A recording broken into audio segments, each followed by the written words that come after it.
le jeudi octave Deus Saint-Sacrement. Christum regem adoremus dominantem gentibus, qui se mendicantibudat spiritus pinguaidinem. Adorons le Christ roi Seigneur des nations, engraissant l'âme de qui le prend en nourriture. La radieuse octave consacrée au triomphe du divin sacrement termine aujourd'hui son cours. Et, bien que nous ayons anticipé de 3 jours entiers sur la fête elle-même, à peine avons-nous effleuré, dans ces pages, le sujet auguste proposé par l'Église à nos contemplations et à notre amour, tant est grande la richesse du sacré mémorial, ineffable résumé, sommaire divin des merveilles divines, dernier terme ici-bas d'un amour infini. Fiancée à l'humanité dès le sein du Père, la sagesse éternelle est venue jusqu'à l'homme en cette prison obscure où la mort, fille du péché, l'avait fait son esclave. Et l'embrassant étroitement dans l'acte du sacrifice qui donne à Dieu gloire infinie, satisfaction entière, elle consomme avec lui son alliance au banquet dont la victime sacrée qu'elle immole est l'aliment. 4. D'elle à l'homme désormais la distance est comblée. Elle triomphe dans son amour. Et son désir est d'être maintenant pour qui l'a connue au saint banquet, la compagne dévouée de sa vie terrestre, en attendant le jour des célestes jouissances. Ils sont rares ceux qui, comme le bienheureux Henri Souzeau, comme saint Laurent Justinien, entendent pleinement l'ineffable mystère. Mais si le don céleste est multiple et divers dans son application, c'est néanmoins à la face du monde, en tête des foules, aux portes des villes et sur les places, que retentit l'appel pressant des saints livres aux plus petits des enfants des hommes, dit à la sagesse. Tu es ma sœur, appelle-la ton amie, choisis-la pour épouse.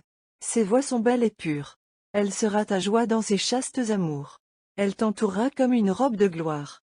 Elle sera ta couronne d'honneur, et t'enserrera tout entier comme un sûr rempart.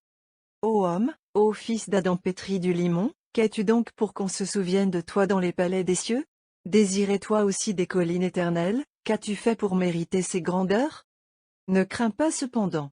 N'hésite point à ma faible parole, s'écrie saint Cyril, le vengeur à Éphèse des noces divines dont l'Eucharistie est l'extension glorieuse. N'aie point égard à ma chétive personne, mais entends la grande voix, pèse l'autorité de ceux qui ont annoncé ces choses. Ce ne sont point des hommes de néant, des héros de carrefour, des messagers vulgaires, qui les ont publiés. Mais cette mission, le roi des rois l'a confiée aux plus illustres. Salomon, du haut de son trône, a révélé l'arcane, revêtu de la pourpre, le front ceint du diadème, il a proclamé les éternels desseins de celui qui établit et renverse les rois.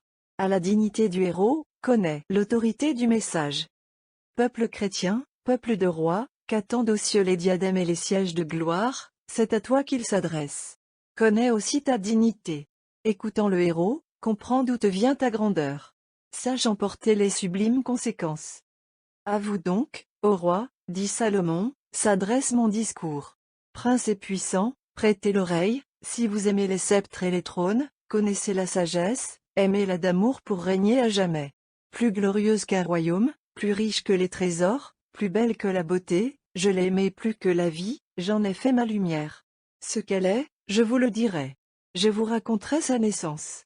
Je ne vous cacherai point les mystères divins. Mais remontant à sa première origine, je mettrai en pleine lumière ce que Dieu m'a donné d'en savoir, et ne dissimulerai point la vérité. Sans feinte je l'ai apprise, sans envie j'en fais part. Comprenez donc. Instruisez-vous à mon discours, et qu'il vous profite. Plus au ciel qu'il nous eût été donné de remplir dignement pareil programme, en ces jours où la sagesse invite l'homme à sonder les excellences du pain sacré qui fait les délices des rois ses convives.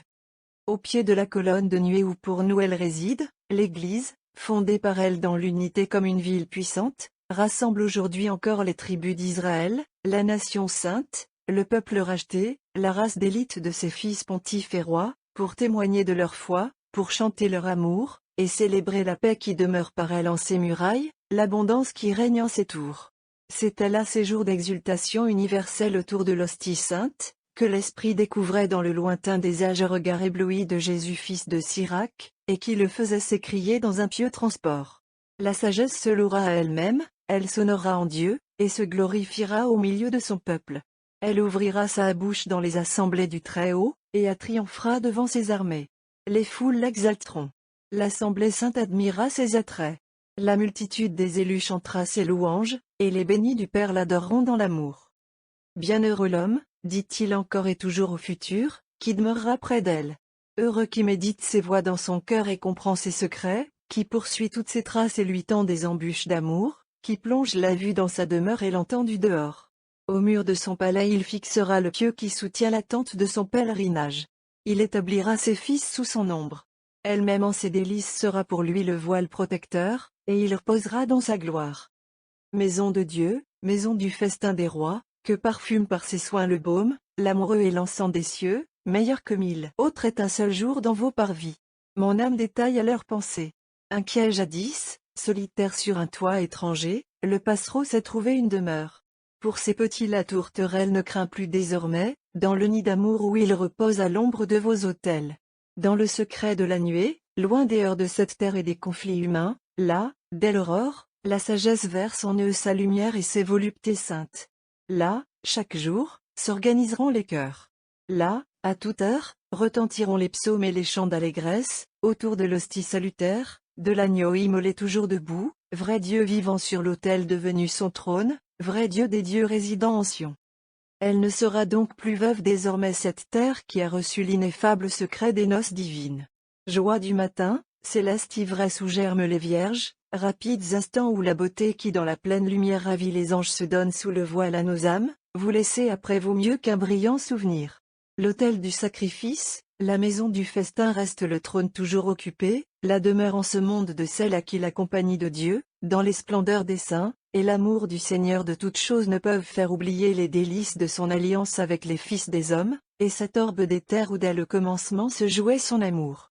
Sur ce trône d'honneur, elle reçoit les hommages des puissants de ce monde qui, tenant de ses mains leur couronne, lui demandent à genoux le conseil, l'équité, la prudence et la force.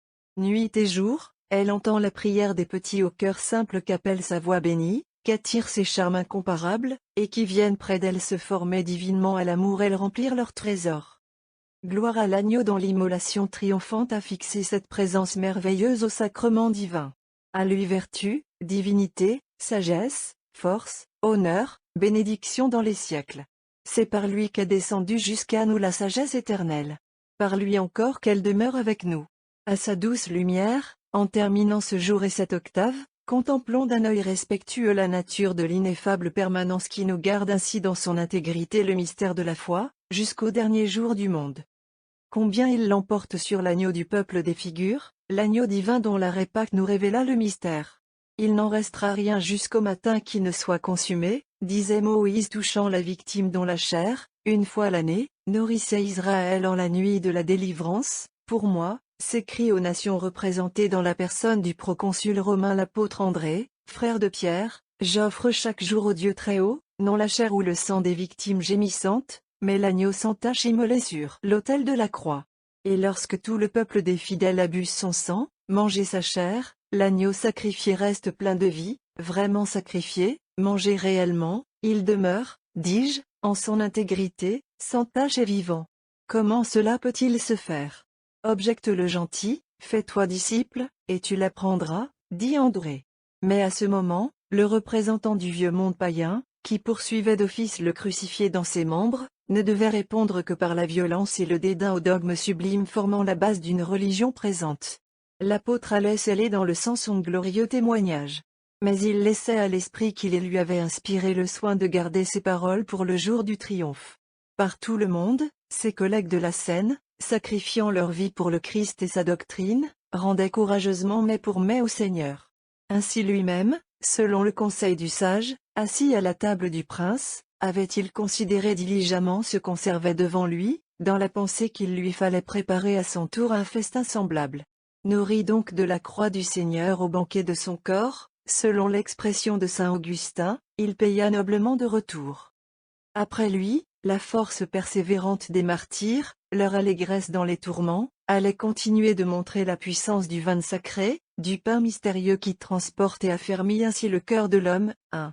Et le temps viendrait où la démonstration du mystère de la foi, si grandement exprimée dans la bouche de l'apôtre, s'imposerait au monde, non sous l'effort du raisonnement ou l'habile enchaînement de savantes déductions, mais par l'impossible et toutefois indéniable transformation de ce monde ennemi sous l'irrésistible influence du ferme divin caché dans sa masse au soir de la Seine.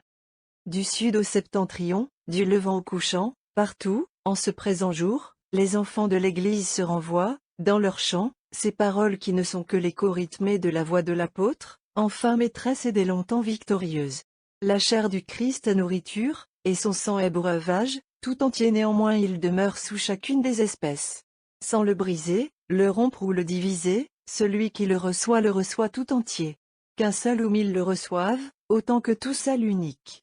Il se donne sans s'épuiser. Quand est rompue l'hostie mystérieuse, n'hésite point. Mais souviens-toi qu'autant réside sous le fragment, et sous la forme entière. La substance n'est nullement divisée, c'est le signe seul qui se brise. Mais ni l'état, ni l'étendue de ce qu'il recèle n'en est amoindri. L'Église en effet nous enseigne que sous chaque espèce et sous chacune de ses parties est vraiment, réellement et substantiellement contenu le corps, le sang, l'âme et la divinité de notre Seigneur Jésus-Christ, et par suite le Christ tout entier. D'elle-même, il est vrai, les paroles redoutables du sacrifice, n'opérant que ce qu'elles signifient, appellent exclusivement et isolément sous la double espèce le corps et le sang du Seigneur. Mais le Christ ressuscita, vivant à jamais, demeure indivisible. Le Christ sorti du tombeau ne meurt plus, dit l'apôtre.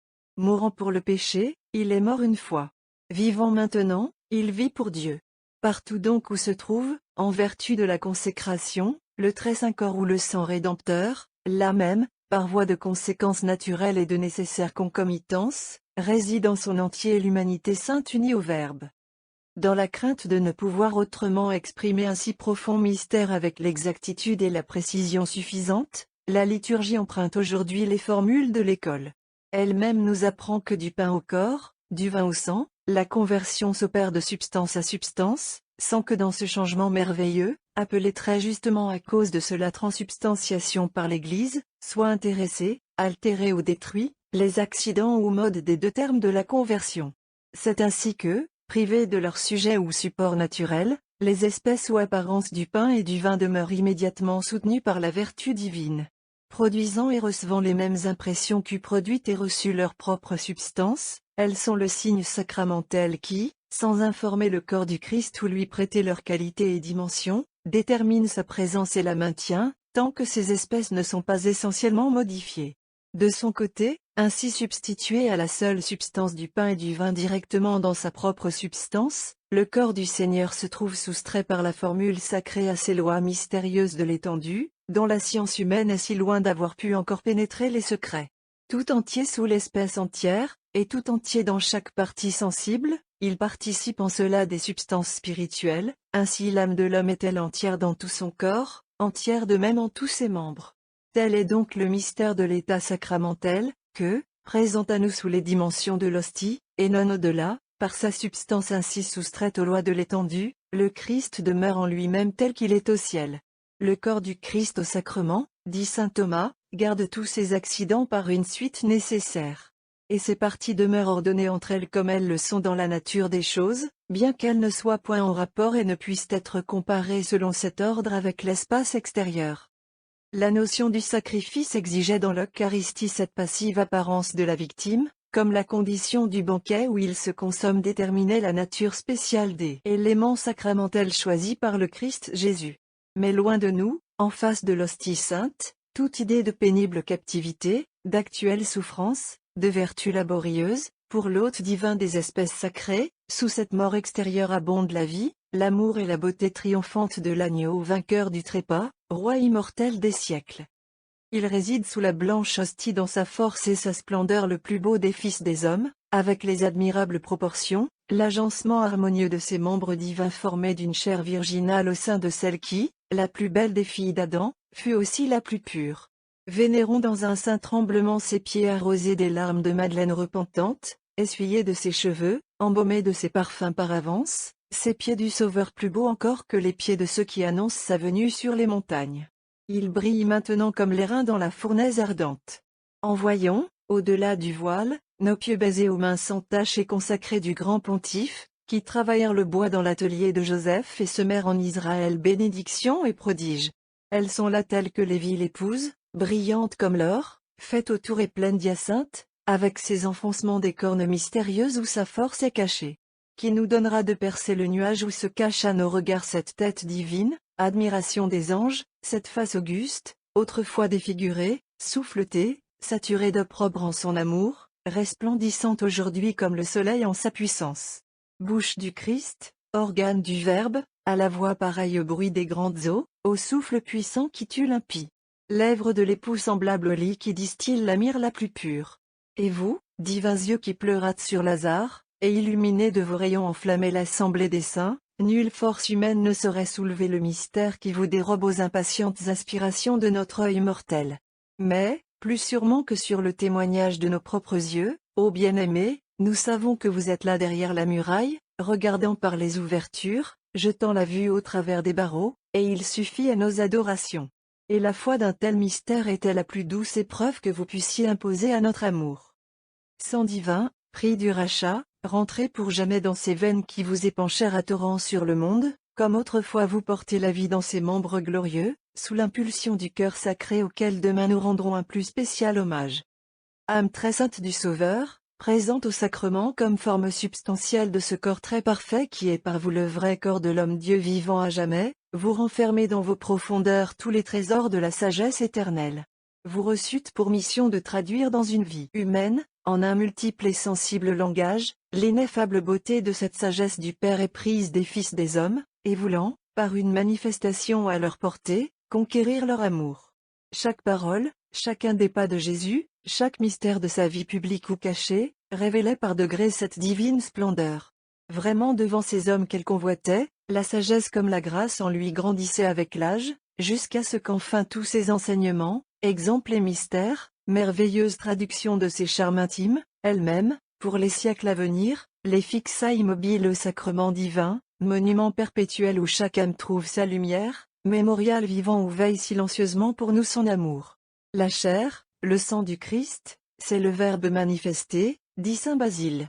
C'est la sagesse rendue sensible par l'incarnation et toute cette mystérieuse conversation dans la chair qui nous révèle la perfection morale, le beau naturel et divin. C'est là ce qui nourrit l'âme, et, dès maintenant, la prépare à la contemplation des divines réalités. Les solennelles assises, pendant lesquelles le divin sacrement a reçu l'hommage empressé de nos adorations, se terminent, comme elles ont commencé, dans la pompe du triomphe. Après les vêpres, qui sont les mêmes qu'au jour de la fête, page 324, le diacre descend du trône où il l'avait placé le radieux ostensoir, et le dépose entre les mains du prêtre. L'hostie sainte franchit de nouveau le seuil du temple, entourée des mêmes rites majestueux, célébrée dans les mêmes chants d'allégresse, accueillie par les mêmes enthousiastes démonstrations de son peuple fidèle. De nouveau, elle voit la nature à ses pieds, assaignit l'air sur son passage, enchasse au loin les puissances ennemies, bénit la campagne et la ville, et jette sur les moissons prêtes à mûrir ses rayons fécondants. Regagnant son temple, elle n'en sortira plus désormais que pour venir fortifier les mourants dans le grand voyage, ou se donner miséricordieusement aux infirmes qui ne peuvent venir d'eux-mêmes trouver leur Dieu. En ce moment donc, elle bénit une dernière fois la foule prosternée, et rentre au sacré tabernacle. Abîmés dans l'adoration, témoignons nos sentiments au Dieu caché sous les voiles du sacrement, en redisant l'hymne céleste, où la science du docteur angélique se montre encore surpassée par l'humble et fervent amour qui déborde en chacune de ses strophes. Mais la porte sainte du tabernacle une fois refermée sur le Dieu de l'hostie, nos cœurs sauront ni point délaisser l'auguste mystère. Mieux compris par les grâces de lumière tombées sur nous dans cette octave, il sera plus que jamais l'aimant de nos âmes divinisées au saint banquet, conquises par lui aux sublimes attraits de la sagesse éternelle. Rhythmus es. Thomas et Adorote dévote, latent deita. Quae subis figuris ver latita. Tibis cor meum totum subjici. Quiat contemplant totum deficit. Visus, tactus, gustuint fallitur. Sed auditus lotuto creditur. Credo quid dixit Dei filius. Nihil hoc verbo veritati verius. Incruce lateba sola deita. Attic late simul et humanita. Ambotamen credin atque confitin. Peto quod petit villa trop etin. Plaga, sicu Thomas, non intueor. Deum tamen meum te confiteor. Fac me tibi semper magis credere. Int spem abere, te diligere. O memorial mortis domini. Pani vivus, vitam prestam homini. Presta mea. Menti de te vivere. Et te illis semper dulce sapere. Pi pellican Jesu domine. Me imandum mundatuo sanguine. cuius unastia salvum facere. Totum quitab omnim indom celere. Iesu, quem velatum nunc adspicio. Oro fiat illud quod tam sitio. Ut te revelata cerna faci. Visus im beatus tua. Gloria et. Amen. Je vous adore pieusement, ô Dieu caché, qui sous ces espèces vous dérobez à nos regards, mon cœur tout entier se soumet à vous, et, dans la contemplation de votre présence, mon être tout entier s'anéantit. La vue, le toucher, le goût sont ici en défaut, et l'ouïe seule assure ma foi. Je crois tout ce qu'a dit le Fils de Dieu, rien de plus vrai que la parole de la vérité même. Sur la croix, la divinité seule était cachée. Ici c'est l'humanité même qui se rend invisible, je crois et je confesse l'une et l'autre, et je demande ce que demandait le larron pénitent. Je ne vois pas vos plaies comme les vit Thomas. Néanmoins je confesse que vous êtes mon Dieu, faites que ma foi en vous aille toujours croissant, qu'en vous j'espère, que toujours je vous aime. Ô mémorial de la mort du Seigneur, pain vivant qui donne la vie à l'homme, donnez à mon âme de vivre de vous, et de goûter toujours votre ineffable douceur. Seigneur Jésus, pélican rempli de tendresse, purifiez mes souillures par votre sang dont une seule goutte peut effacer les péchés du monde intérieur. Jésus, que maintenant je ne vois qu'à travers un voile, daignez étancher l'ardente soif de mon âme. Faites qu'un jour contemplant à découvert votre visage, je jouisse éternellement de la vue de votre gloire. Amen.